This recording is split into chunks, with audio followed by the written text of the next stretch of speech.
All right, this is Reverend Kenneth Price with Reverend Dale Blackford on Sunday, January 5th.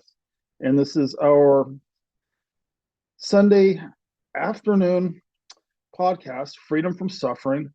And this is going to be an exciting podcast because Dale called me last night and he's on to something. Dale's a very, I'm not your Cinco fan, I'm your friend. He's a bright guy, he's really intelligent. And he comes up with some very, let's see, I don't know how do I put this. Um, you come to the truth using many different avenues, which are not cookie cutter and are not run of the mill, and I love it. That's why I love doing these podcasts every week with you. So, um, our website is twoormoreone.com. Everything's in the description line below. I'm just going to keep it real brief. Dale, I'm curious as all heck. And you said before we started you were curious what's going to come out of you too. So I hit the record button and let's get some let's get some stuff rocking and rolling this Sunday afternoon. How you doing, buddy? Good. How are you, Kenny? Good. I'm doing good, doing good. Yeah. Beautiful day in San Diego, sunny and about 68 degrees. Yeah, nice. Uh, yeah. Well, a few days ago, this is really starting because every so often in my life, I notice that something happens that kind of really, I mean, I'm always seeing it getting insight, but sometimes I get some sort of insight that kind of like, it's like a pachinko machine. If anybody knows what a pachinko mean is, you shoot a ball up and a few balls come down, and then every once in a while you shoot one up and it's like everything just goes because you know that something is giving you a new view that you know you have, but you haven't consciously seen it.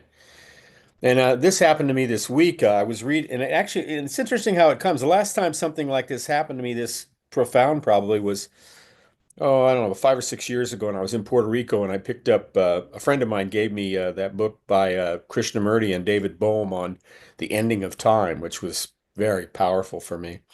But this actually came from a novel I'm reading, a guy who I really enjoy reading. It's hard for me to read because I'm always writing down all the words that he introduces me to. He's a wordsmith, and so when I'm reading him, like if I need read a normal novel, I have a dictionary where I put all this stuff in. It's part of my process to learn the word, create this dictionary.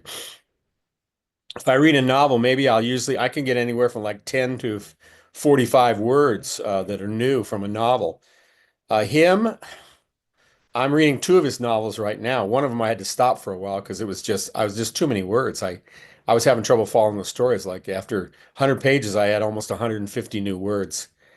And he uses them in a really he doesn't use them, you can tell he's using them very accurately. Any rate, in this one novel, he has written called it's his newest one called Playground. It's about the ocean. He looks at certain areas and he kind of immerses himself in them. And this one was about sea life, his character through his characters, about under this ocean life, like seeing under the ocean life, and also social media. One of his characters, who's buddies with this other character, they come up with this treatise that he loves the library. One of them just loves the library, books, and so he comes up with this treatise from a novel, or not a novel, but a written compilation of these treatises from uh, way back, like 1800s, early 1900s, and it's called the Philosophy of the Common Task by Eastern Orthodox philosopher named Nikolai Fedorovsky, I think, something like that. And he was a contemporary of Tolstoy and Dostoevsky, who really found his stuff incredibly interesting. And I did too. It was he brought up some ideas in me that I guess I'm going to talk about today because I read it. It was kind of one of those things where I read. It was on like three and a half pages they were talking on and off about it in this novel, and then I'm going on because I'm doing words and I'm putting new words down and I'm trying to read this follow the plot, and all of a sudden it hit me that I'd read something that I needed to go back and check. So I went back and checked, and it seemed like what they were talking about was evolution of consciousness, which does definitely interest me because that's one of my main teachers, Teilhard de Chardin, that was his main focus was of evolution of consciousness. And but there was some other stuff too, particularly about resurrection, about raising the dead. That was kind of like quirky at first. I went, that's interesting. Raising the dead, physical dead, like zombies or something like that. Um, I ended up Googling this treatise, The Philosophy of the Common Task, on Google and read it and went through it. And it was confirming and expanding ideas in me that I really found pretty profound. Uh, Particularly eventually the idea of resurrection, particularly. You know, in reading him, this, I don't know when this was published. I would say the early, he was like born, I think in 18, let me look here real quick. I think he was born in, hold on here.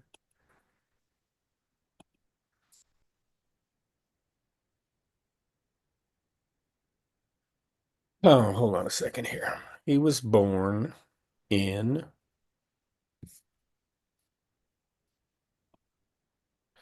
1829. 1829, he died in 1903. Uh, One of the things that I found real interesting about this was he spoke about he spoke about a time where he was living in where there was a kindred of people, that people were connected with one another, almost like hometown kind of thing.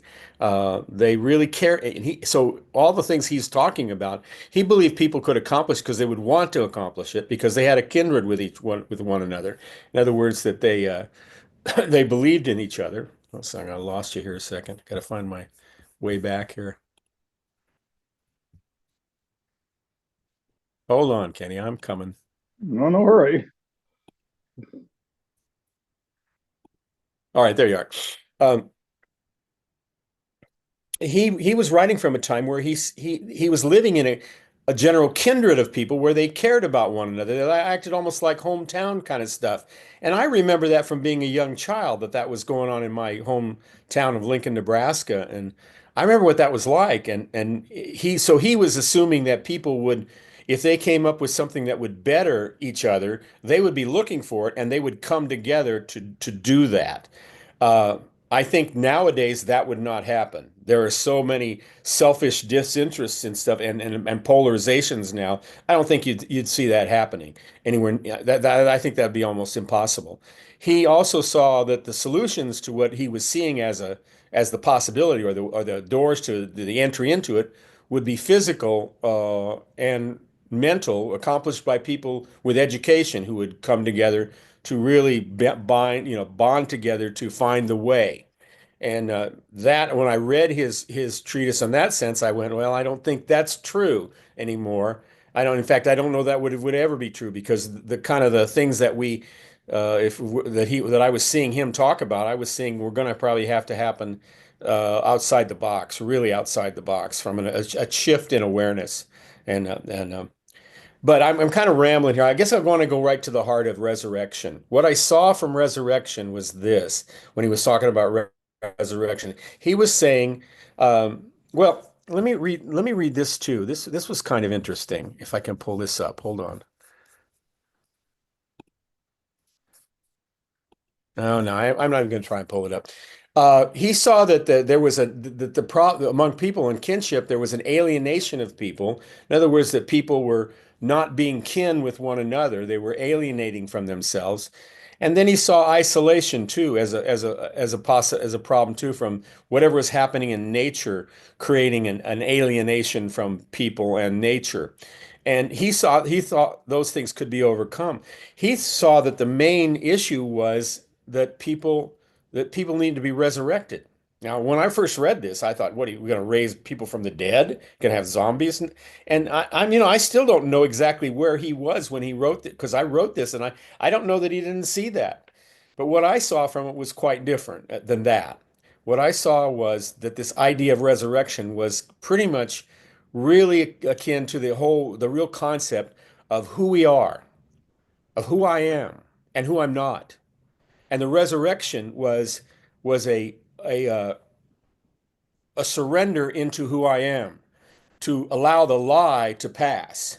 Now, in spiritual teachings, we're working with that all on this podcast. We've been working on the idea about knowing that you are I am, that you're not the personality, you're not the avatar, you're not the player on the stage. You're the creator of the stage and the audience and everything. You're the whole ball of wax. But what I realized, what he was saying, and this was where I saw there was a big gap that I saw in my awareness of what was going on, and that was he saw that the relationship that I had with oneness with people, I'm seeing it now on all the people on this planet, that I'm one with them. That there are people, I'm looking down here from my apartment, I see people walking by. I'm one with them. I'm one with you. I'm one with the audience. Whoever listens to this, I'm one with them now. That's happening. But he raised the other point, which I read, wow, that's true. And that was that I am one with every soul that has ever lived. Now, and keeping in mind that we're not individuals, we are the one. And then if you go right, this is hard to describe it. If you go to the truth, there is only one moment. There is no time. There is only the moment, the present moment, and there is only one presence. I am. I am. When you, and reason, when and I don't have to prove that. If you are able to access and see from I am, you will see that. You will see that it's not personal, that it transcends everything, that I am is a common voice. That's why when Teilhard was saying it in his evolution of consciousness. He said the ending of the physical earth and the oneness of mankind would be the third phase of his evolution of consciousness was basically I am by the individual. In other words, reflective consciousness. Cro-Magnon man who was like an ape looked at his hand and said, "Oh God, I got a hand. I got a hand. I am in this world." Which was different from the animal consciousness. He said the fourth stage would be a collective, not we are, but a collective I am, that collectively we would say we would be I am together. The way I saw that would be not everyone at first would be aware of that, but there would be like the 100th monkey, there would be a certain percentage of people who saw that, who came together and went I am, and the whole of mankind would, at that point, and all the universe would, all of life would go I am. And that would be the physical exit from the universe, from the world. Into what? I don't know. I don't know, but it would be oneness. And I don't know where I was going with that, but he was talking about this evolution of consciousness like that. Oh, I know what it was. I saw that as like all of life here, but it's not in present, like what I perceive to be present moment time. It's a flaw. We're trying to do this, and we're talking, and we're even doing this podcast in space time. And it's hard to talk about it, but we have to, because what else are we going to do if we're going to talk about it? And to talk about it, so like here and now, like what appears to be present moment, the people that are walking around, that are in skin, that are thinking thoughts, that are doing things, that are on social media, whatever, they're here now. They're part of that oneness. What I heard from Feder, Nikolai, okay, I have trouble with his last name. What I heard from Nikolai was, no, that's not enough. It's everyone. It's all life. Every soul who's ever lived and been, and I am said, he basically sees as I am in present moment awareness. And that is not just who appears to be the people here living in this play right now, but the people who have lived in all the other plays that we call the past. All the plays that we've had of Earth matter, but they're all come back to present moment awareness of I am. And that's where the key to wholeness is. It's the same key that Teilhard was talking about. It's that point where all of life says I am, but one of the big kind of fuzzinesses in space time was for me that it was about people around me now. No, it's all life that has. So those who are close to us, it's not, and this is kind of like Nikolai saying this. It's like it's not remembering people. That doesn't really do that much. What that have passed on. What it is is still remaining and seeing and feeling and experiencing that love you have for them now. Just because that, when we as a minister, we talked about that all the time in our my memorial services about It's like you take off the clothes, and the life is just but like a shedding of the personality, the shedding of your roles here, but you're eternal. But do we believe that? Are we willing to enter into that? This is where the key is. Are we willing to enter into that? That be our life, be our life experience. That actually we everyone who has ever lived never left because there's no place to go to. There's no leaving ever. It's infinite and it's here now. It's not this world. It's not space time. It's present moment awareness now. Every soul. And it would start like with in conceiving of this with those who were close to you, that you somehow got intimate enough with to kind of get close to that I am, whether it was through personality or whatever. You started to get close to them, and then they pass away. Then what happens? When they pass away from this earth, what happened? Oh, I remember them. I loved them. Everything's past tense. I loved them. Why is it past tense in time space? Because they are no longer participating in the sensory experience that I call now or present or in the moment that I try to call now the sensory experience. And they're not here. So I've let them, I let them go. I say, well, I think about them, but basically, what do? It's almost like I ghost them. That's it. It's almost like we're ghosting the dead. That's it. We're ghosting the dead because we think that they're gone. So we can ghost them. And we can't ghost them.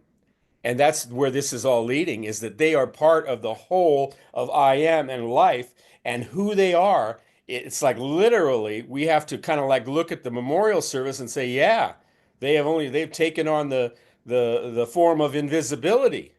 And they are here now. They never left.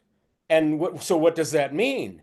That means you can know them as intimately and be one with them in that experience just now as you are with someone who you think now is living versus someone that's dead. They are all like that. They're all part of that one. They're not individuals, first of all. We're starting to understand that. And if this really throws you, those who are listening to you, I'm sorry, but I don't know what to do. I don't know. I can't really dumb that down. I mean, because if you dumb it down, it just leads right to the isolation and separatism and all that. We're one. We're one. I am. And that experience of that is like essential. And then you start to see Jesus from a different, Jesus is my bud. And I've always thought I just love the teachings of Jesus, of the Christ, really, not the personality. I mean, I love Jesus like I love Dale, like I love Kenny, but I'm one with Christ. Or the I am, whatever you want to call it. I'm one with that. That's talking about endless love, endless love. And when you look at what Christ did, I'm saying Christ because near the end of his ministry, well, all through his ministry, it would be better to know him as Christ or I am. In fact, probably, for me, it'd probably be better for me to know him as I am, not even Jesus or Christ, simply I am. I am manifested as my brother, but conscious I am, very conscious I am. And what did he do? Well, he taught. I always thought some of his main teaching has always been forgiveness and surrender. Forgiveness and surrender. No harm, no foul. Let go. It's okay. Everything's in order. Let it go. Breathe. The universe has you, has your back, however you want to say it. It's a friendly universe. Einstein, it's a friendly universe. If you're not experiencing friendliness, take a deep breath and wait and realize that you're not seeing something. You're not your perception is in the way.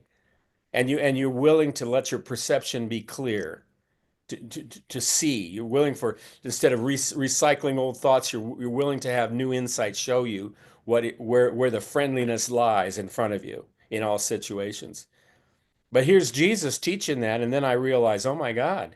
Because I always thought, when I taught about his death and crucifixion and resurrection, I always, to me, that was about his willingness to show that he wasn't the body, and that the death of the body was not him, which is true.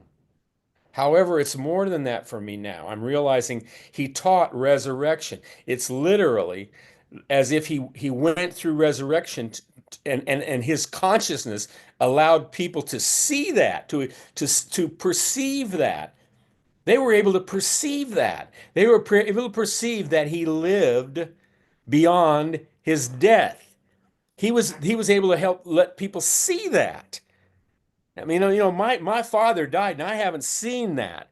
And maybe some people die, and I've heard people they say they can smell their perfume or they can feel their presence a little. I believe that, but to be able to see that someone sheds the life that they are not, they shed that life, and then so that they can show the life that they are, that I am.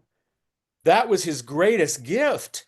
He did that. He actually modeled that for all of us, that is the resurrection. And this is when Nikolai was talking, and he's talking about wanting to raise the dead. I don't know what that means. A lot of people really, in fact, of course, most people said, well, they saw it as raising zombies up. And I'm sitting there, I don't think that's what where he's going with this. I don't think this is about zombies. And I see that now. Now it's about, because this all gets back to perception and freeing that belief structure. And resurrection is a freedom of belief, the belief that life ends, that with the ending of form and what appears as the mind and all the things that are attached to the earth, with the ending of that, life ends. And the resurrection is the bringing back to reality of that idea, the release of that, to raise it back up to its true sense and say, oh no, I can't, my father, I don't see my father. I haven't smelled his aftershave or something like that. But that's on me. I am not seeing that. I am missing something. So my missing that whole thing about a friendly universe, when I say it's important, like Einstein says, it's a friend, whether the only main choice is whether you live in or the only choice is whether you live in a friendly or hostile universe. If I live in a friendly universe, then in that case, I'm not missing, these aren't problems. This is friendly fire coming at me, friendly fire. Transformation, evolution of consciousness, raising of perception. It's coming, and I'm just not seeing it. And I want to be able to see that. I want to be able to see that, which would mean quite a change in a relationship for many of us with loved ones, where we've made our relationship the memory of them, beloved memories and stuff like that, to okay, uh, they never left, they're still here. And we're one. We're one. So this idea is really chugging on me about not so much to give it wording, although I am doing that here now, but that entrance of how I enter into that, how I release that belief that this world uh, actually that death is actually some sort of a thief. It can take away something.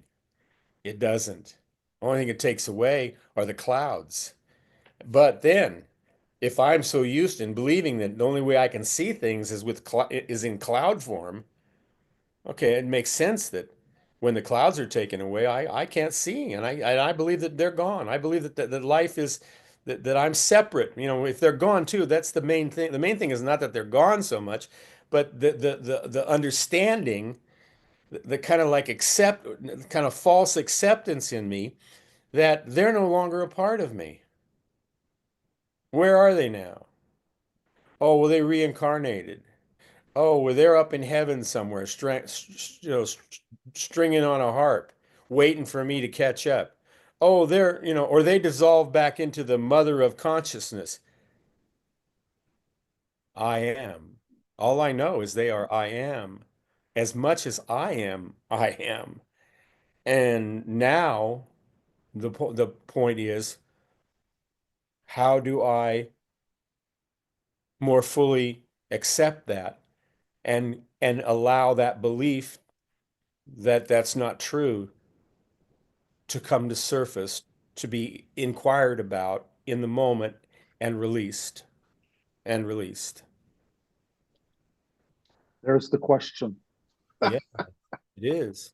There's the And question. but it creates an incredible, for me, it just shifted to an incredible like urgency, not, and I don't mean urgency of like time, but urgency and energy of where it points to, which is, and of course, if you're thinking of like, you're still, of course, you can see this. If you're still thinking that you're a human being with a spiritual part and you're doing your spiritual practices, whereas your physical mental practice, you got to start to see how batshit crazy that is. That is really crazy to think that that's what's going. I mean, talk about adulteration. Oh my God. That is about as, adulter that, I mean, then you're going to laugh at somebody who's got a more fundamental Christian religion and they're talking about when they die, how many, according to scripture, how many girlfriends they'll still have in heaven, or about their condos and their golf courses that'll be there. You could laugh at that, but you wouldn't laugh at the way you're seeing yourself split into all these parts. It's the same stuff. It's the same insanity. It's the same irrationality. It's the same trying to build something where nothing is needed. Nothing is needed. And yeah, that is the point. And so this guy's really rocked my world with that, like looking at that part, and really a part of me at this point, I'm a new babe in that, because I don't, realizing how much I have ingrained in, how, attached to it's like being attached to my body. It's that deep of an attachment. Being attached to my body, it's as deep, and maybe it's the same attachment as the attachment to having someone who dies be out of my world in some godly place that is separate from me. Separate from me. It's Can I nuts. can I share with you what I'm hearing the whole time you're talking? Is I keep hearing the implications of this, the practical implications, because for my own story, I harbor guilt.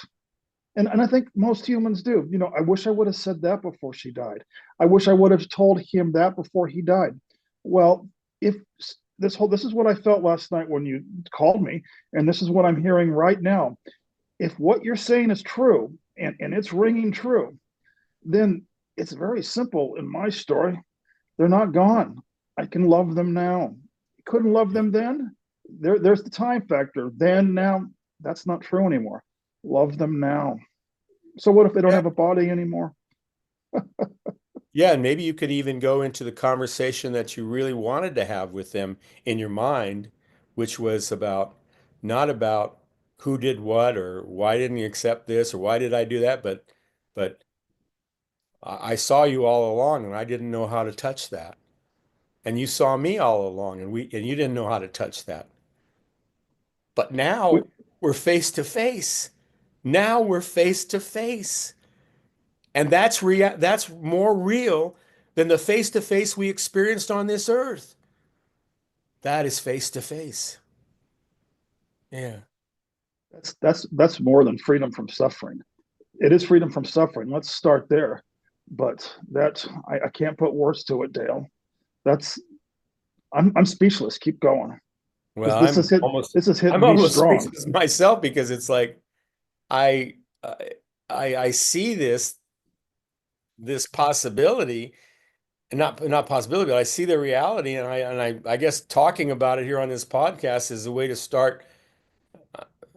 It's I look at everything in my life and I have to say, when things start changing, they come up, and something that I've held on to that is hostile, and think about that.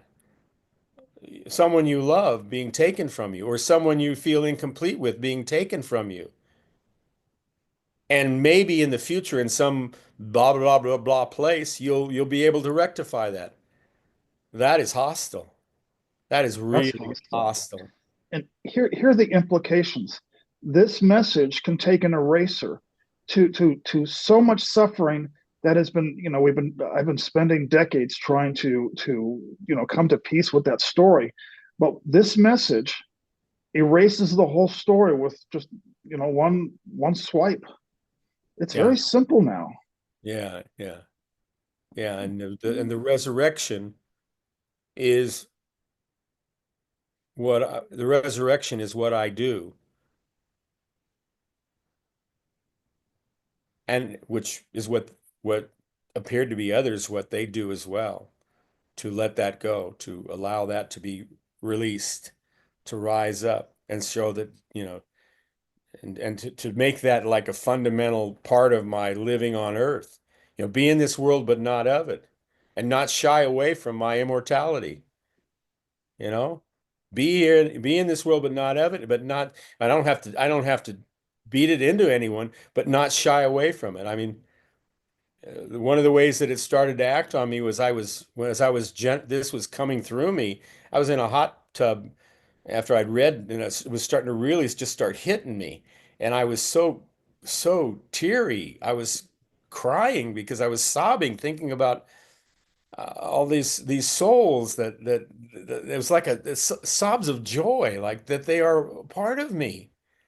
And asking myself what would I do, and then realizing that, well, it begins, part is the loved ones and the like he was saying, the forefathers that you have, or whatever forebear those before you, that you love them, that you look for the love that they are. But then I was thinking about the ones that are here now, and it was changing things, because I was realizing something that I needed to do. And I said, but I can't just do that, because that's not it. I just can't do it to try to open myself up. That isn't how it works. It's what's the freedom? What's the path? What's the path of this? And it jumped right in front of me. I came out of this hot tub after I was processing all this, and I walked toward the elevator, and this woman with her dog was getting on the elevator to go down. I was still standing there. I was going to catch another one. And as she gets on the elevator, she said something to me. I don't remember what, just something trivial. And I looked at her and I said, and it just jumped out of me. And I looked at her and I said, "Thank you." And she said, "For what?" And I said, "For living, for being. You've made my life better by your living." And she went, "Thank you." And the door shut. The door shut. But maybe that's it. And I'm working this out now. Maybe that's part of it too. I think about every soul who's ever lived, and how I can start to do that. Not because it isn't like I can blanket them. I can't look at a bunch of, that's like, we can't do that. We have to come face to face when we do this. We have to, like this. We have to be close. We have to be with each other. And yet, how can I, with the past, with those, like my father, and my grandparents, and yeah, doing that with them, going like,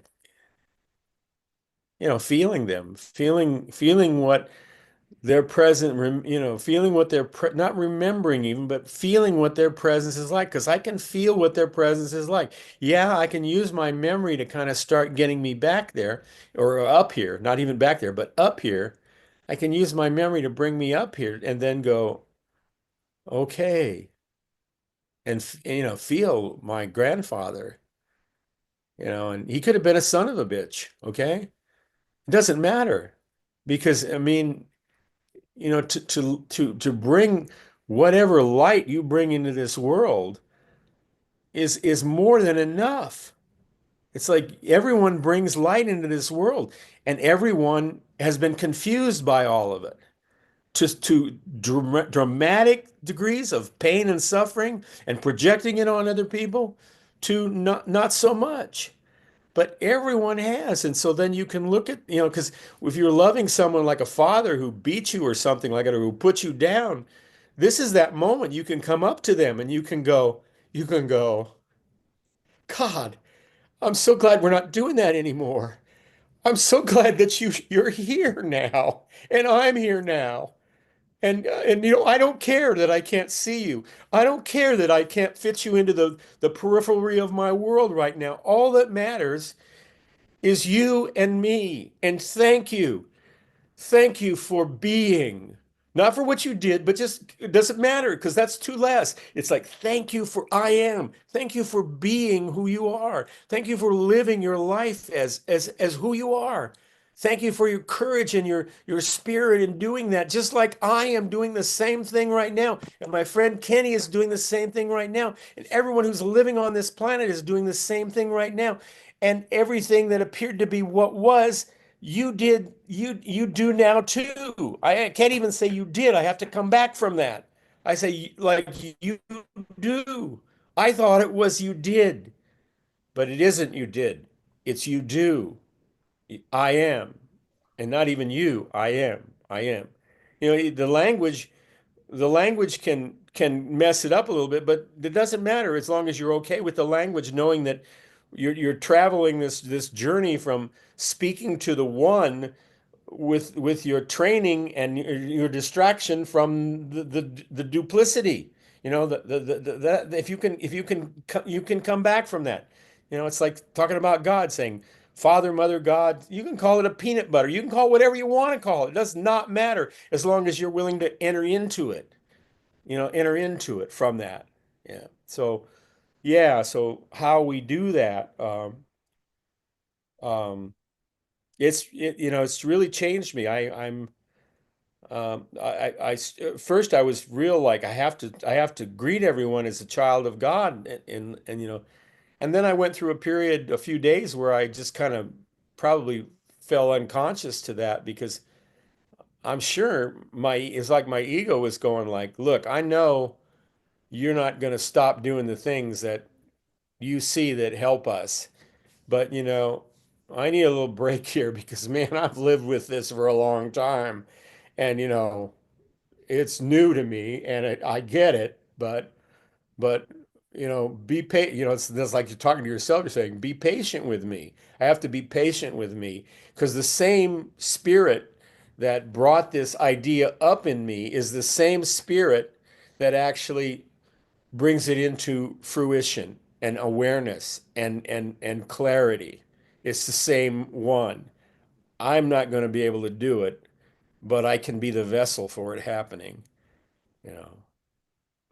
You're like Especially that I can sun. especially I can be the vessel when I recognize that it's a reality. You're like that sun that's behind you. Yeah, yeah, that's right. That's And right. what I heard you say is that it's so powerful, it's so huge. It's how big is the sun? How many hundreds of times bigger than the Earth? It's like, oh my goodness, I didn't realize it was so bright. Yeah, yeah. Some of this stuff may sound like, in a way, like psychology, making peace with your loved ones and stuff like that. And in a way it kind of is, but it's beyond, it transcends that because it's really being willing to go into, basically saying to yourself, I'm willing to experience them in a new way. Willing to experience myself. I am I'm ready to kick out the jams on this. I'm willing to. I'm not going to storm the gates because I don't storm the gates of anything, but I am willing to have it lovingly, kindly, firmly open me up. Open me up. Open me up. Like back to that prayer that I prayed so many years ago, and that it was really, again, it was a reflection of the state of mind I was going through. The prayer didn't make it happen. It was the reflection of the state of mind that was happening in me. And I saw the prayer, and that one of like, Father, again, Father doesn't matter what you call God. This one, this way the prayer was written. It said, Father, I place my entire being in your hands, and I am formed according to the perfect pattern which you planned for me, which I am planned for the self, in the beginning, in the very beginning. Yes, I am willing towards that. I'm on that program. I go for that program, and that's how this could happen. Even I could even see that. Just so funny how I saw it because I read just a couple things on like race consciousness from this thing, uh, and I went, and then I'm trying to go on to go back to task of all the important things I need to do about learn new words, enter them in my dictionary, finish reading this book, see where it goes. And it's like my mind, it's like the spirit in me says, no, you need to go back to this. You need to look at this. I went, okay. That's one thing that's happening to me more and more and more nowadays is it's not cryptic. So, I mean, sometimes it's cryptic where I get a sign and I realize I may have missed the sign, but it doesn't matter. The sign comes back. But I'm finding more and more and more that my spirit is going like, being pretty insistent, like, no, you need to look at this. You need to, I'm not going to let go. You need to come back and look at this. It's for you to see. And I went back and saw it, and then I'm going like, oh my God. Then it says, look it up on Google, find the whole article, see what he's saying. They're going, oh my God, yes, yes, yes. Is he? Then I had to look at it and say, is he writing what I'm seeing? And I went, no, he's not really writing what all that I'm seeing, but he did write the core of it. He did write he opened the door. He opened the door. And then I looked at the rest and I'm going, and okay, I get he was working in the realm of perception and wants he's got a good heart that wants us all to come together and do what we can to bring this about. He's trying the best he can through that. And I want to just, hug him and say, Nikolai, it's okay. Even then, even what appeared to be then, as in now, which is the same moment right now, we're in this as one. We are one. God's spirit is moving this through us. It's open. It's opening. It's opening before us. This is the moment it opens. Yeah, yeah. You've tied in about 10 different spiritual paths. And that's why I let you do the talking, because you're a public speaker, and I become speechless, but I heard every word you said. Yeah. What was that one thing I said? I don't know. That's why I Oh, that recorded it was it. so we can remember. The one about we're all ghosting the dead. We're ghosting the dead. But If bringing it back to anything, if anything, that if anything, it's possible that they actually may be more alive than at least conscious. They may be more conscious than we are. Maybe it could be because perhaps they don't have the weight of all this perception and sensual memories and beliefs and stuff to fade to see through that part of it. Well, I'm sure it isn't because if they are I am, there's none of that left. There's none of that. There's only the essence of love. That's all there is. Yeah, so that's true. Yeah. and I want to go back to the word implications, because you've known me for 15 years. I've struggled with the family story, and so many people that I meet on my path are struggling with a family story. Because when we believe we're human bodies, which 99.9% do, oh, this happened and that shouldn't have happened, and this was painful, and I'm angry. Well, you know, what I've been getting the last couple of years has been, you know, feelings that are truer. My parents have been gone for 20 years, but feelings that are truer than the stories I've carried. And now you've brought it home, Dale. Now I know why those stories were truer, because my parents are still here and I can see it now. I wasn't able to see it until my senior years, but now that I can see it, even more than that, I can feel it. And that's what I'm getting from your podcast this afternoon. I can feel it. I can feel my parents are still here. Of course, we always loved each other. We always did, always have. You can't take that away. Then Yeah. it, anyway, I go to Unity Church every week. Love's eternal, love's eternal. I was like, yeah. Well, they're speaking the truth. Yeah. Yeah. Love doesn't die. Yeah. Well, apparently they're speaking the truth again. But I needed someone to explain it to me. I can't just take it on face value. And you put it quite eloquently in the last 43 minutes. Well, and I think I was as you were speaking, I was thinking an idea came and it showed me where probably why this is actually happening through me, part of why it's able to happen through me, and also um, where the the difficulty of the work, the kind of the struggle with the work is because this idea really breaks down to, that they're like, for instance, my dad, he's not I'm not gonna resurrect my dad. I'm gonna resurrect I am that was projecting itself as my dad. And that I am is the same I am. That's why there's only one present and one moment. And that's a real step that's been a real step for me. And I suspect people who listen to this podcast, that will be a step too, because to surrender the the whole, what do they say, the agony and the ecstasy of human relationship for the bliss of one, but the whole bliss of one, that was the whole force behind everything that manifested as the agony and the ecstasy and the ownership and the titles and the names and the being in this world and thinking that you're of it. That all that.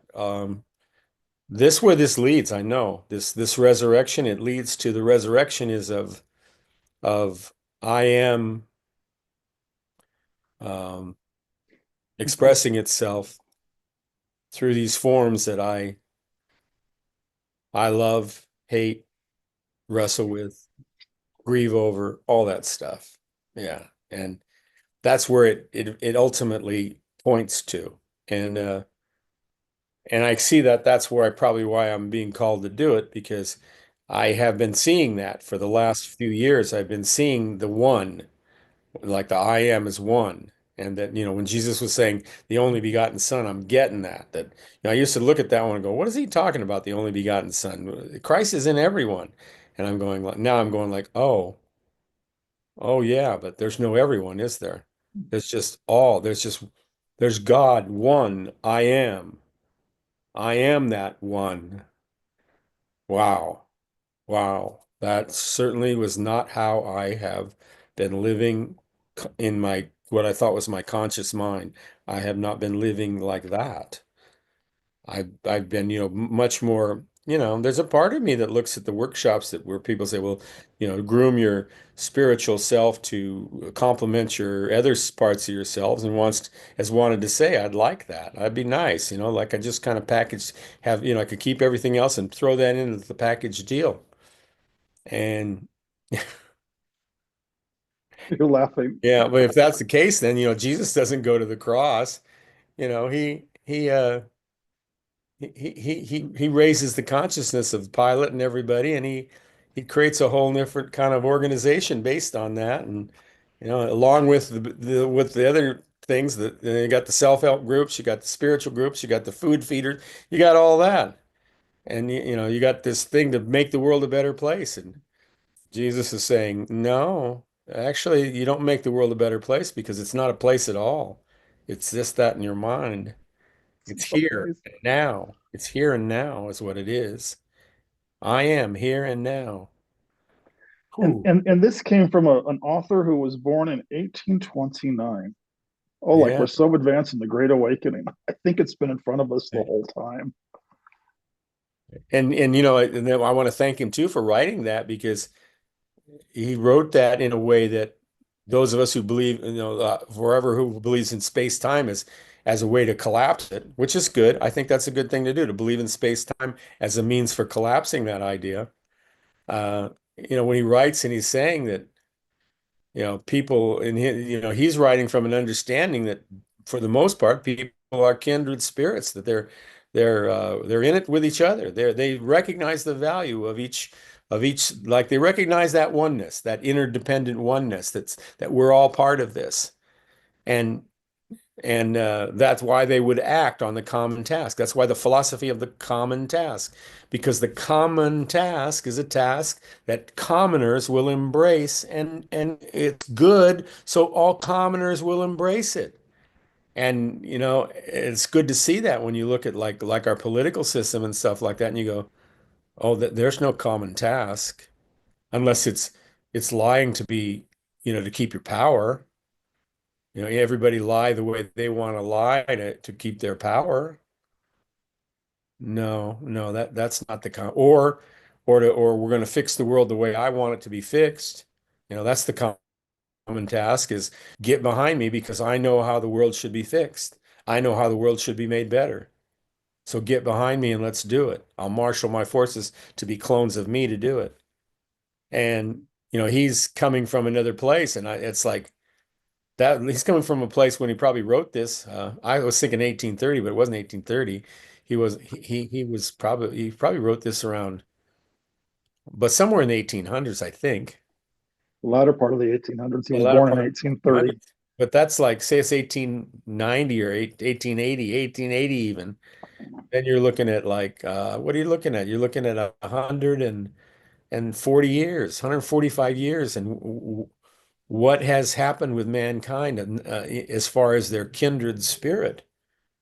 It's back to Teilhard saying, oh, when Teilhard writes, he's talking about evolution of consciousness based on pressure, and he's saying, oh, that'll be perfect. What do you mean? Well, it's all going to break down. They're going to get all really, really, really close, because the population will expand of all the people who see themselves as individuals and stuff like that, and they'll get really, really close, and they will close off their means of communication. They will lose how to communicate with each other like kindred spirits.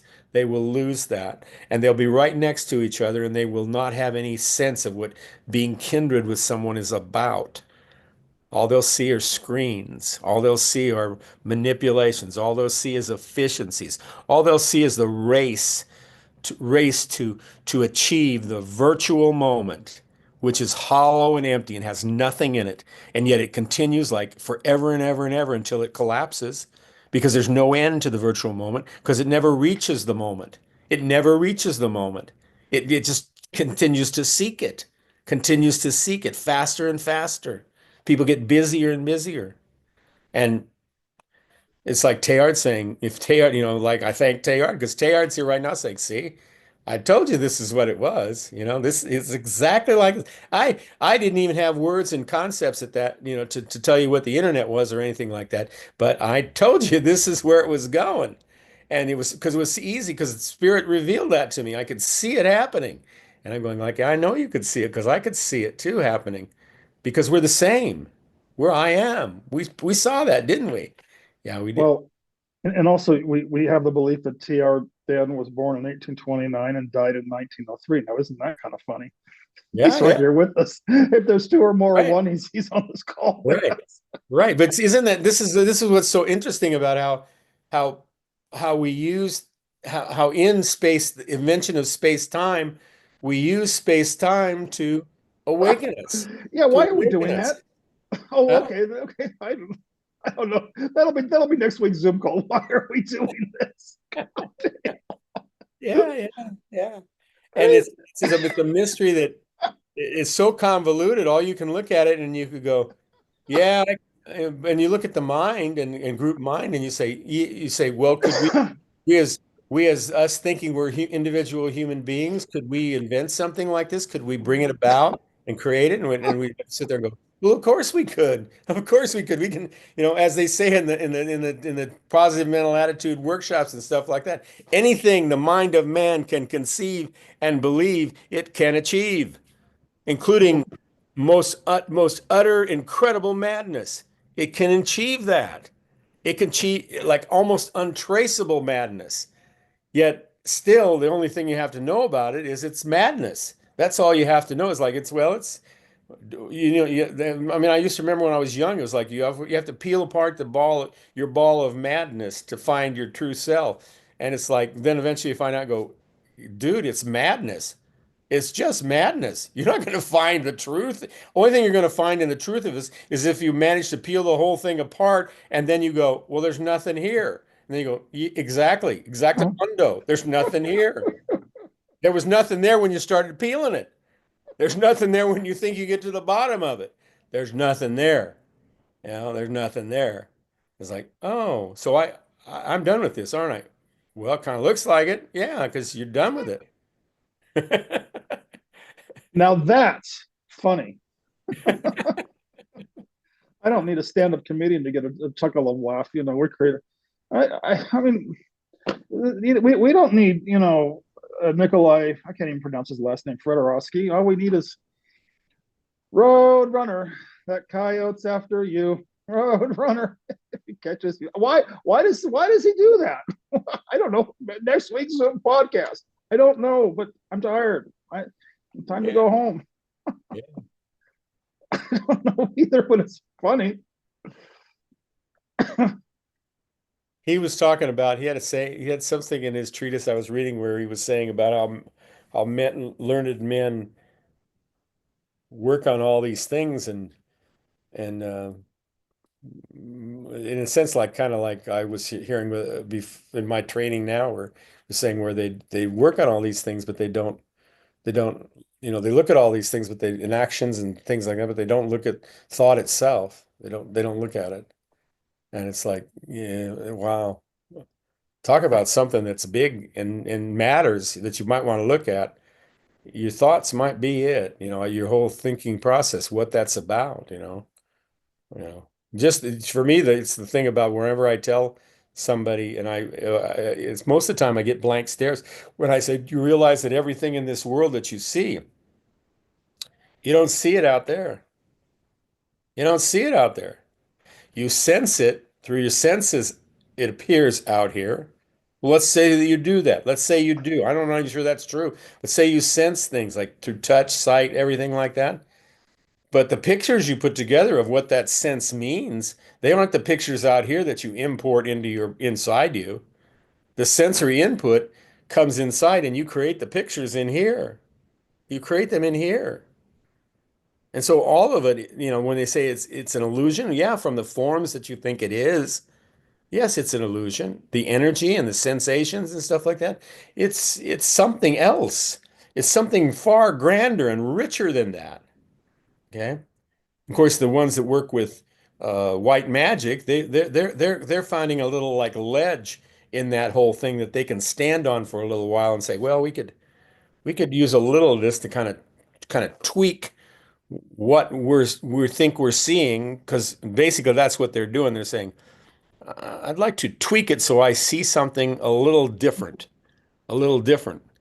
And that's reality. Then that's going to be a reality. Well, it isn't a reality, you know. You just described cause and effect.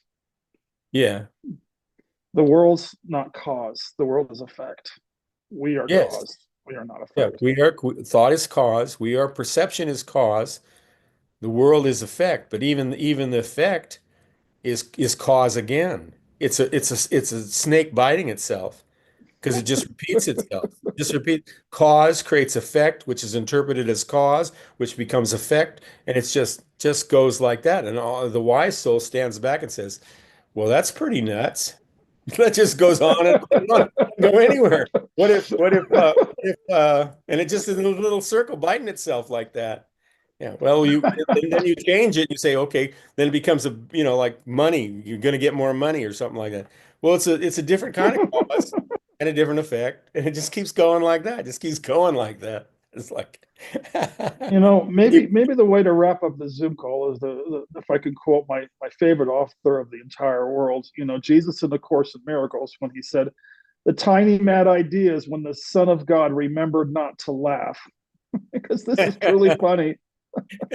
Say that again. The tiny mad idea was when the Son of God remembered not to laugh. The tiny mad idea. A tiny mad idea. Yeah. Jesus calls this entire world simply a tiny mad idea. Which makes total sense. Yeah.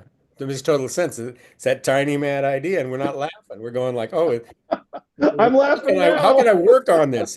This is running my life. This is How can I work on this? Now that's funny. How can I work on Road Runner? That coyote's after you. right. And then what happens is this is when we start to wake up. We start to stop working on it. And that's when we're going like, you get that, what is that thing? It's like that feeling like, can I sit with myself? I mean, I'm safe. Everything's provided for. There's nothing for me to do. I mean, the life can be as it is, but you're still kind of like having a little bit of you're having that attachment as that dissolves, and you're going, So just have to keep watching that. And each time I'm watching it, I'm going like, no, that's where I grab it. No, that's where no, I can't do that anymore. I can't fix somebody's, like I can't do that. Can't do it I find anymore. myself like doing that. I don't have to question myself. There's a part of me that says, I grieve the loss of madness. That's it. I grieve the loss of that tiny bit of madness. And it's like, oh, really? And then, yeah, I have to tell myself, I have to go, well, that's okay. I understand that. I understand that you grieve the tiny bit of madness, but what aren't you experiencing now? Oh, I'm not experiencing the suffering from trying to manipulate it. I'm Ah, missing that, aren't I? It's like, oh yeah, you're missing that. You're just having to deal with the tiny bit of grief around letting it go. That grief is legit. But the price you're paying that you're not paying is that continually manipulate it into suffering. You're not doing that anymore. I'm okay, aren't I? Yes. I've always been okay, aren't I? Yes. You're more than okay. You can, as you start getting out of that idea that there could be something unokay, you will find that you will be blissful. You will be blissful all the time because there is no not okay. And that, so therefore you have no business delving in ideas of non-okayness or even okayness. They're just like the same little circle going like that you're just still looking at dissolve. You're finding where you still have that wanting to hold on to it. And that's okay. Because even that, when you share with somebody who's seeing, that's why two or more are one. When two people are doing that, they go, oh, that's what's happening. That's not that big of a thing, is it? No, it feels like it though, doesn't it? Oh yeah, at times it does. But it goes away when I talk to you. Why does that happen? Well, because two people are being sane as one, and that erases all that. Oh, yeah. Thank you. I got to remember that. It's when I stay at home, and try and stew in this stuff, that's when I get a little goofy. That's when I get a little goofy. Yeah, you need to reach out to your brothers. You need to find another person on the elevator and say, thank you. For what? Oh, for being, for living, for hearing my voice, for being, the sight of seeing you. Thank you. Thank you. yeah, we've been doing these for over 6 months, and by far, I need to let you know, this one wins an Academy Award performance. I cannot wait to edit and post this one. I just heard bullseye. All so right. so Good. anyway, this has been Reverend Kenneth. What's that? I'm glad we did it. We needed to get this on film. This has been Reverend No, Kenneth I'm good. It Price. broke And up. oh, am I back now? Yeah. Okay, good. This has been Reverend Dale Blackford and Reverend Kenneth Price on Sunday, January 5th with Freedom from Suffering. If you're watching this on YouTube, leave your comments below, share, like, and subscribe. And Dale, thank you. Dale, I got it. I can't, it's like I can't, I want to say I can't unsee this, but I can't unhear this. I'm speechless. So before I try and Good. make any more words come out of my mouth, uh, God bless. Thank you for watching, and may the force be with you.